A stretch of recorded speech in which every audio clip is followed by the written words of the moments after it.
चंडीगढ़ में हरियाणा कांग्रेस विधायक दल की बैठक भी होगी। थोड़ी देर में कांग्रेस विधायक दल की मीटिंग रहने वाली है। विधायक दल की मीटिंग में मॉनसून सत्र समेत कई मुद्दों पर चर्चा हो सकती है। तो बड़ी खबर आपको बता रहे, थोड़ी देर में कांग्रेस विधायक दल की मीटिंग रहने वाली है। और साथ ही आपको ये जानकारी दे दें, क्योंकि देखिए मॉनसून सत्र भी शुरू होने वाला है, तो मॉनसून सत्र को लेकर भी इस बैठक में चर्चा की जाएगी। विपक्ष की जो रणनीति रहेगी, बड़ी खबर आपको हम बता रहे हैं इस वक्त की आज चंडीगढ़ में ये बैठक रहने वाली है, बल्कि थोड़े समय में ये बैठक शुरू हो जाएगी। थोड़ी देर में कांग्रेस विधायक दल की ये बैठक शुरू हो जाएगी। तो बड़ी खबर आपको बता रहे हैं। और इस मीटिंग में मॉनसून सत्र समेत कई मुद्दों पर चर्चा भी की जाएगी। चंडीगढ़ में हरियाणा कांग्रेस विधायक दल की बैठक रहने वाली है, ये बड़ी खबर आपको बता दें।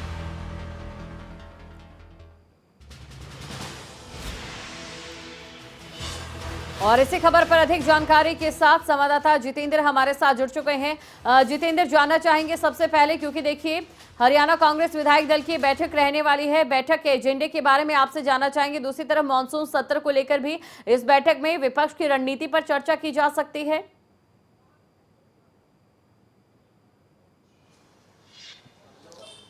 देखिए, बिल्कुल नेता प्रतिपक्ष भूपेंद्र हुड्डा के आवास पर ये विधायक दल की जो बैठक है होने जा रही है, जिसके लिए विधायकों के आने का जो सिलसिला है वो शुरू हो चुका है। एजेंडे के बारे में जहां तक बात की जाए, बिल्कुल आपने ठीक कहा कि मॉनसून सत्र की रणनीति और सरकार को किस तरीके से जो जनहित के मुद्दे हैं उनको लेकर के घेरना है, ये रणनीति रहेगी। लेकिन इसमें क्या क्या मुद्दे रहेंगे, हमारे साथ रावधान सिंह हैं, वरिष्ठ नेता हैं कांग्रेस के और विधायक भी हैं, उनसे जानते हैं। सर, आज जो बैठक होने जा रही है, कल चिंतन शिविर, आज बैठक जो है विधायक दल की, क्या प्रमुख मुद्दे रहेंगे आज? देखिए, सबसे बड़ी बात है, कल चिंतन शिविर के अंदर भी जो बातें आई थी, ये सरकार जो असली मुद्दे हैं उनसे अटेंशन डाइवर्ट करना चाहती है। आज इस प्रदेश के अंदर और देश के अंदर महंगाई चरम सीमा पर है, इसी तरह से बेरोजगारी चरम सीमा पर है। आज की तारीख में जो हमारे ग्रामीण अंचल में जो लोग फौज के प्रति इतनी रुचि रखते थे, अग्निवीर स्कीम देकर के उसके प्रति एक रोष है। जो नौजवान बच्चे गांव के अंदर आपको नजर आते होंगे फिजिकल एक्सरसाइज करते। मुख्यमंत्री ने अग्निवीर को लेकर तो घोषणा की कि हम पक्की नौकरी जो है उनको देंगे जब वो वापस आएंगे सरकार। एक मुख्यमंत्री जी ने जो बात कही है, लेकिन इस बात का कितना विश्वास किया जाए कि पहले से जो रिटायर्ड जो एक्स आर्मी पर्सनल्स हैं 29,000 हैं, उनमें से 700 को भी नौकरी नहीं दी गई है। जब पुरानों को आपने एडजस्ट नहीं किया है, नयों को किस तरह से विश्वास दिला पाएंगे, ये एक सोचने की बात है। और बहुत सारे इशू हैं जिनके ऊपर आज हम बात करना चाहते हैं कि आने वाली इस सत्र के अंदर कौन कौन सी इश्यूज़ को टेकअप किया जाए। इसी बात के लिए ये मीटिंग बुलाई गई। ठीक है, मानसून सत्र में ये तमाम मुद्दे आपकी तरफ से तमाम मुद्दे उठाए जाएंगे। और अगर आपके विकास की बात के लिए मैं कहना चाहूँगा, मैं अपने क्षेत्र के विकास की बात करना चाहता हूँ कि सरकार बहुत ज़्यादा श्रेय लेती है कि सबका साथ सबका विकास। मैं जिस क्षेत्र से संबंध रखता हूँ, आप वहाँ आकर के देखें कि वहाँ शहर से लेकर के गांव से लेकर के ना जो 148 बी, जिसको एक बार नहीं मैंने अनेकों बार सदन के अंदर उठाया है, आज भी परिस्थितियाँ एज इट इज़ हैं। वहाँ रोड से अगर जाएंगे ना, मैं आपकी बार फोटो दिखाऊंगा, आपको सोच नहीं पाएंगे कि इतनी दुर्दशा क्यों है रोडों की। मैं तो ये चाहूँगा सरकार को कि अनदेखी ना करे। 148 की आपने बात की, 152 डी की भी बात कर लीजिए। जो 152 डी, देखिए 152 डी तैयार हो गया, इसमें कोई दो राय नहीं। अच्छे किए हुए काम की सराहना भी करेंगे, लेकिन जो काम नहीं हुआ है, जो आज तक नहीं हो पा रहा, क्यों नहीं हो पा रहा? लैंड हमने एक्वायर करके दे दी, पेड़ काटने की परमिशन मिली हुई है, पोल शिफ्ट करने के लिए पैसे जमा किए हुए हैं, 4 बार उस पर टेंडर हो चुका है, और उसके बावजूद भी उसकी मतलब अलॉटमेंट नहीं हुई है, काम शुरू नहीं हुआ। आखिर वजह क्या है? एक दूसरा, शहर के अंदर इतनी दुर्दशा है कि कोई सुनने के लिए तैयार नहीं इस बात को। तो वो सारी समस्याएं हैं जिनको हम कह सकते हैं कि विकास के नाम पर शून्य है। एक टाइम ये होता था जब हम राजस्थान जाते थे हरियाणा से, क्योंकि मेरे हल्के से सिर्फ 8 किलोमीटर दूरी पर राजस्थान लगता है, तो जैसे ही रोड टूटे नज़र आते थे तो हम कहते थे राजस्थान लग गया। आज परिस्थिति उल्टी है कि राजस्थान में रोड अच्छे हैं। मुताबिक हरियाणा और राजस्थान में कोई वो अंतर नहीं रहा जो पुराना राजस्थान। यस, अब आज कांग्रेस की सरकार है तो रोड बन गए, रोड अच्छे हैं, और इधर आते ही पता लग जाता है कि यहाँ हरियाणा शुरू हो चुका है, क्योंकि रोड टूटे हुए हैं। तो मैं ये चाहता हूँ कि इससे जो है ना, जो एक संशय बना हुआ है, इसको सरकार दूर करे, और 148 बी बहुत लंबे समय से लंबित है, इसको तुरंत प्रभाव से एक्शन लेके काम करे। ये मीडिया के समक्ष तो आप उठा रहे हैं, उम्मीद है आप विधानसभा में भी और मुख्यमंत्री जी के समक्ष भी इस मुद्दे को ले जाएंगे। साथ ही प्रमुख मुद्दा क्या रहेगा? आपने ये तमाम मुद्दे तो बताए, जो कानून व्यवस्था और महंगाई, देखिए ये सबसे प्रमुख मुद्दे रहेंगे। ये हमने निश्चित तौर पे तय कर दिया। कहीं ऐसा तो नहीं कि जो ईडी को लेकर के जो आप लगातार प्रदर्शन कर रहे थे उसमें तो देखिए उन संस्थाओं का मिसयूज तो हो ही रहा है कि आप उन लोगों शीर्ष नेताओं को भी इसके अंदर सम्मिलित कर रहे हैं, तो वो सारी बातें कल भी डिस्कस हुई थी और सदन के अंदर भी डिस्कस होंगी। ई विधानसभा इस बार हो रही है सर, उसको लेकर के आपका क्या कहना है? वो एक अच्छी शुरुआत है। अगर सब लोग ई विधानसभा से जुड़ जाते हैं तो ये बहुत अच्छी बात है, पेपरलेस हो जाएगी और बहुत अच्छी बात है सब इसमें। हाँ, तो हमारे साथ रावदान सिंह थे और सीधे तौर पर उनका यही कहना है कि महंगाई बेरोजगारी का जो मुद्दा है उस पर सरकार को घेरने का काम विपक्ष करने वाला है। आज कांग्रेस विधायक दल की बैठक कुछ ही देर बाद भूपेंद्र सिंह हुड्डा के आवास पर होगी, जहां पर हम मौजूद हैं, और इसी के साथ साथ इसमें तमाम जो मुद्दे हैं वो उठाए जाएंगे। विधायकों के आने का सिलसिला यहाँ पर पूरे तौर पर शुरू हो चुका है। रघुवीर कादयान जी यहाँ पर पहुंचे हैं। कादयान साहब, चिंतन शिविर के बाद आज ये बैठक है, किस तरीके से इसको देखा जाए और क्या मुद्दे जो है मुख्य तौर पर आप उठाने जा रहे हैं? थोड़ा चिंतन शिविर के बाद विधानसभा में जो है जो मुद्दे हैं उनकी धार और पैनी होगी, और क्योंकि इसमें मुद्दे बहुत हैं हमारे पास। जिस ढंग से गरीबी का मुद्दा है, बेरोजगारी का मुद्दा है, महंगाई का मुद्दा है और कानून व्यवस्था का मुद्दा है, आर्थिक व्यवस्था जो मतलब बिल्कुल जो है तहस नहस हो रही है प्रदेश की विदेश की। निर्मला सीतारमण ने तो कहा कि कहीं आर्थिक व्यवस्था जो है कहीं इस तरीके से नहीं है जो विपक्ष। वो तो अपने मुंह में मिठू है ना, अपने मुंह रिकॉर्ड क्या कह रहे हैं, डॉलर क्या कह रहा है, पूछो उनसे आप। कहाँ मंदी पर खड़ा देश खड़ा है महंगाई आप फील्ड में जाकर देखो, ग्राउंड जीरो पे पूछो क्या क्या कितनी महंगाई है, कितनी मंदी है, क्या मंदी है, क्या महंगा है, क्या नहीं है। तो सबसे बड़े मुद्दे यही रहेंगे या फिर कोई मुद्दा अलग से भी है प्रदेश स्तर का? किसानों का मुद्दा भी है, एमएसपी का भी मुद्दा है, किसानों की समस्याएं हैं, पानी की निकासी का भी है, जो पानी जो भर गया ना जी हैं, किसानों के मुद्दे हैं, किसान खेत मजदूर के मुद्दे हैं। बरसात को लेकर जो खराब हुआ है उसमें गिरदावरी के आदेश डिप्टी सीएम ने दिए हैं 5 अगस्त से, आप कैसे देखते हैं? ऐसा जी मैं कोई ज़्यादा उनके ऊपर कोई बात नहीं, वो तो मंत्री हैं कुछ कहें, लेकिन आप फील्ड में जाकर मैं आपको अपने साथ लेके चलूँगा। कहीं पे भी कोई मोटर लग रही है या कोई आपको देखो कहीं तो आदेश दिए है ना, पाइप खरीदें, पंप सेट खरीदें, चाहे बाहर से खरीदना हो। गिरदावरी का क्या हुआ? 2020 तक का मुआवजा पड़ा है हमारा बेरी हल्के का, नहीं दिया। गिरदावरी मुआवजा सैंक्शन हो गया, नहीं आया, क्या करोगे? इसको लेके मुख्यमंत्री जी ने सिस्टम बनाया है कि अब जो गिरदावरी होगी उसमें फोटो जो है वो अपलोड किया जा सकेगा साइट पर, खुद किसान भी कर सकता है, अपनी जानकारी दे सकता है। अपलोड हो गया, डिजिटल हो गया, फलाना हो गया।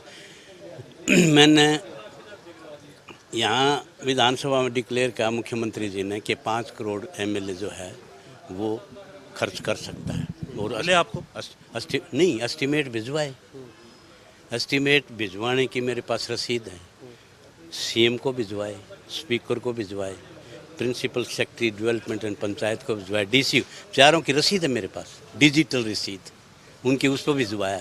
और चीफ मिनिस्टर प्रेस कॉन्फ्रेंस में कहता है कि कादयान के एस्टीमेट नहीं आए, मेरे पास वो रसीदें, मैं I will put up on the floor of the house. जब रसीद हैं तो डिजिटल इंडिया कहाँ, नहीं डिजिटल इंडिया? जब एक एमएलए का एस्टीमेट जो नहीं आ रहे हैं तो कहाँ डिजिटल इंडिया? तो मुद्दे बहुत हैं और सरकार को 5 करोड़ जो दिए गए थे डेवलपमेंट को लेकर के, उसमें से आप कितने खर्च कर पाए अभी तक? खर्च मैंने एस्टीमेट दे रखे, 2 साल हो गए, एक पैसा नहीं लगाया। इनकी कथनी और करनी में फर्क है, यही तो मैं कह रहा हूँ।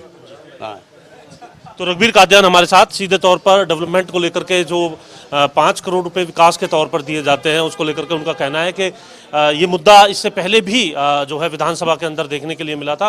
रघुवीर कादयान का ये कहना है कि ये तमाम चीज़ें साइट पर अपलोड जो एस्टीमेट है उनकी तरफ से किया गया, लेकिन उसके बावजूद भी उन्हें अभी तक एक पैसा जो है विधानसभा के अंदर लगाने के लिए नहीं मिला है। गीता बुक्कल यहाँ पर पहुँच चुकी हैं, आप देख सकते हैं इंदुराज जो है नरवाल यहाँ पर पहुँच चुके हैं, तमाम जो विधायक हैं वो यहाँ आते हुए नजर आ रहे हैं। सुभाष गांगुली को आप तस्वीरों के अंदर देख सकते हैं।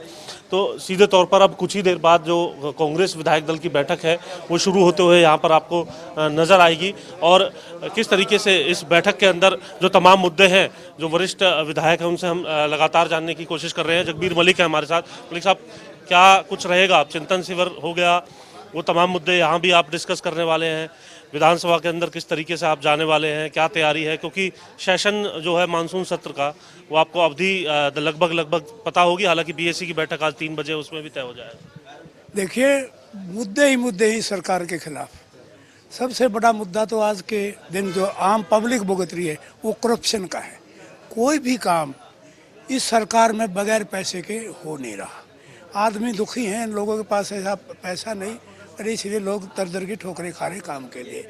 इसके अलावा जो बेरोजगारी का मुद्दा है, जो अग्निपथ की जो मामला है, जो अग्निवीर जो इनको भर्ती करने हैं, उनका भविष्य का मामला है, बहुत ऐसी बातें, युवाओं का बेरोजगारी का है, महंगाई का है, भविष्य गारंटी दी ना सीएम ने, सीएम साहब ने कहा है कि हम आप रोजगार देंगे उनको, पक्का रोजगार। आज तक तो 1.8% जो एक्स सर्विसमैन है ना, उनका 1.8% को नौकरी मिली है, जो एक्स सर्विसमैन प्रिवेलेंट है। तो 100 में से 1.5 आदमी को नौकरी मिली है। और रहा इस बात की सरकार में नौकरियां हैं कहाँ, इनको कैसे दे रही, यहाँ भी नौकरी नहीं दे रही तो सरकार देगी को लेकर के आप बात कर रहे हैं, मुख्यमंत्री कहते हैं कि भ्रष्टाचार का काल मनोहर लाल, क्या कैसे देखते हैं आप? देखिए मैं बताऊं, अभी मैं बताऊं, आपके सीएम विंडो में लेटेस्ट जो करप्शन की एमिनेंट पर्सन्स लगा रखे इन्होंने अपने आदमी, सोनीपत में फूड एंड सप्लाई में करोड़ों रुपए की करप्शन है। उन्हें खुलेआम ये दिया है कि सरकारी ऑफिसर इन्वॉल्व है इस करप्शन में।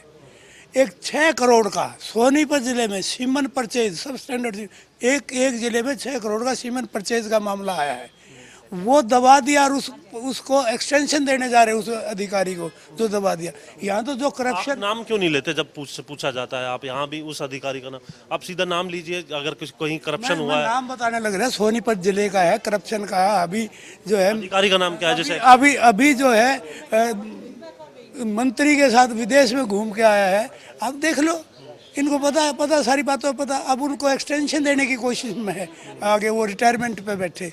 तो इस टाइप के काम जो है करप्शन के, इनके रोज़ फार्मा स्कैम देख लो, रिसेंट फार्मा स्कैम, मैंने कॉल अटेंशन मोशन लगाया है फार्मा स्कैम पे, और रिसेंट स्कैम्स हैं, बहुत स्कैम्स हैं, तो इन पर मैंने लगाया है। क्या सरकार तैयार है इसको डिस्कशन करने के लिए हाउस में? मेरे ख्याल में सरकार भागती नज़र आ रही मुझे इस मुद्दों पर। और बेरोज़गारी का मुद्दा है, अब मुख्यमंत्री जी कह रहे हैं, अब ये इसमें CMI का जो है डाटा, इसको मैं मानता नहीं। यूपी में ये सरकार मान रही है उस डाटे 8% है, अभी हमने देखा। यूपी में सरकार उस डाटे को मान रही है, उस कंपनी के डाटे को मान रही है, यहाँ हरियाणा में नहीं मान रही। ये डबल स्टैंडर्ड क्यों? तो ये सारा, ये सरकार जो है फेल है, मिजरेबली फेल्ड है। नैतिकता का, कानून व्यवस्था का दिवाड़ा पिटा हुआ है और नैतिकता के आधार पर इन्हें इस्तीफा देना चाहिए। एक प्रतिक्रिया पूर्व शिक्षा मंत्री से भी, उसके बाद हम वापस स्टूडियो जाएंगे। मैडम, क्या देखते हैं आप? सबसे शिक्षा व्यवस्था में ही जो चल रहा है, हमने देखा कि किस तरीके से बदलाव जो हैं वो किए गए हैं, 134 को लेकर के हो, या फिर आरोही स्कूल को लेकर के हो, संस्कृति मॉडल स्कूल में फीस लेने को लेकर के हो, कैसे देखते हैं आप? देखिए, मैं समझती हूँ भारतीय जनता पार्टी और JJP के सिलेबस में शिक्षा है ही नहीं है। मैं बार बार आज स्टेटमेंट पढ़ रही थी कि जैसे ही सत्र शुरू होगा किताबें दी जाएंगी। क्या कोई ये नई खबर है?